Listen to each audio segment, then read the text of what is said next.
അമ്മേ ഞാൻ വെളിയിലോട്ട് പോവാണേ. ആ ശരി മോനെ.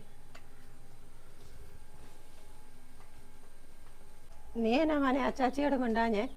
അച്ചാച്ചിക്ക് എന്നോടൊരു സ്നേഹവും ഇല്ല അമ്മച്ചി. അതെന്നാ? അച്ചാച്ചിയോട് ഞാൻ എങ്ങനെയും പറഞ്ഞ അച്ചാച്ചി കേൾക്കത്തില്ല. മോൻ അച്ചാച്ചിയോട് വല്ലതും പറഞ്ഞായിരുന്നോ? എൻ്റെ കൂട്ടുകാരുടെ അച്ഛന്മാര് അമ്മമാര് പറയുന്ന എല്ലാം വാങ്ങിച്ചും കൊടുക്കും, ഇടയ്ക്കിടയ്ക്ക് ട്രിപ്പിനും കൊണ്ടുപോകും. അച്ചാച്ചി എനിക്കൊന്നും വാങ്ങിയും തരത്തില്ല, ഒരിടത്തും കൊണ്ടുപോകത്തുമില്ല. മോനെ അവന് നിന്നോട് ഇഷ്ടമല്ലാഞ്ഞിട്ടല്ല, അതവൻ്റെ പ്രകൃതമാണ്, പുറമേ കാണിക്കത്തില്ലെന്നേ ഉള്ളൂ. അമ്മച്ച ചുമ്മാ പറയുന്ന, അച്ചാച്ചിക്ക് എന്നോടൊരു സ്നേഹവും ഇല്ല.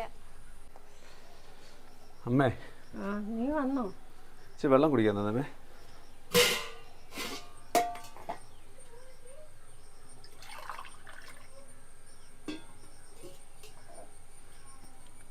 എന്തേ അവൻ എന്തേ അമ്മേ?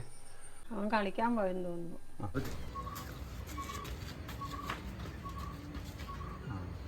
നീ അവനെ സ്നേഹിക്കുന്നില്ലെന്നും പറഞ്ഞ് എൻ്റെ അടുത്ത് വന്ന് ഭയങ്കര പരാതിയായിരുന്നു. അതിന് അവനിപ്പോൾ അങ്ങനെ തോന്നാൻ? അവൻ്റെ കൂട്ടുകാരെല്ലാം ഓണത്തിന് ടൂറ് പോകുന്നുണ്ട്, അവനെ കൊണ്ടുപോകുന്നില്ലെന്നും പറഞ്ഞ് എൻ്റെ അടുത്ത് വന്ന് ഭയങ്കര പരാതിയായിരുന്നു. അമ്മ അതെനിക്ക് അവൻ്റെ സ്നേഹമില്ലായിട്ടാണോ? 3 മാസം എനിക്ക് പണിയില്ലാതായിട്ട്. ഈ മുതുമഴയത്ത് ഞാൻ എവിടെ പോയി പണിയാണ്? ഒരാഴ്ച തികച്ച് പണിയാൻ പറ്റിയിട്ടുണ്ട്. ആ അത് ശരിയാ, എന്നാ മഴയാ. ടൂറ് കൊണ്ടുവന്നു സാധനങ്ങൾ മേടിച്ചു കൊടുക്കുന്നതൊക്കെയാണ് അമ്മേ സ്നേഹത്തിൻ്റെ അളവ് പോലെ. എന്നെക്കൊണ്ട് പറ്റുന്ന പോലെല്ലാം ഞാൻ അവന് ചെയ്തു കൊടുക്കുന്നില്ലേ? അവൻ കുഞ്ഞല്ലേടാ, അവന് വല്ല അറിയാവോ? അമ്മേ ഇത് കണ്ടോ, ഇതവൻ ഓണത്തിന് ഡ്രസ്സ് മേടിക്കാനുള്ള പൈസയാണ്. എൻ്റെ ഒരു കൂട്ടുകാരനോട് മേടിച്ച പണിയാകുമ്പോഴേ തിരിച്ചു കൊടുക്കാമെന്ന് പറഞ്ഞു. ഇതൊക്കെ അവനോട് സ്നേഹമില്ലാണ്ടാണോ അമ്മേ? Okay sorry അച്ചാച്ചി.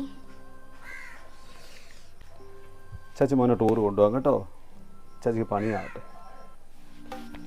ചാച്ചിയുടെ മനസ്സ് മൊത്തം മോനല്ലേ, മോനുള്ള സ്നേഹമാണ്. ഹാപ്പി ഓണം. ഹാപ്പി ഓണം.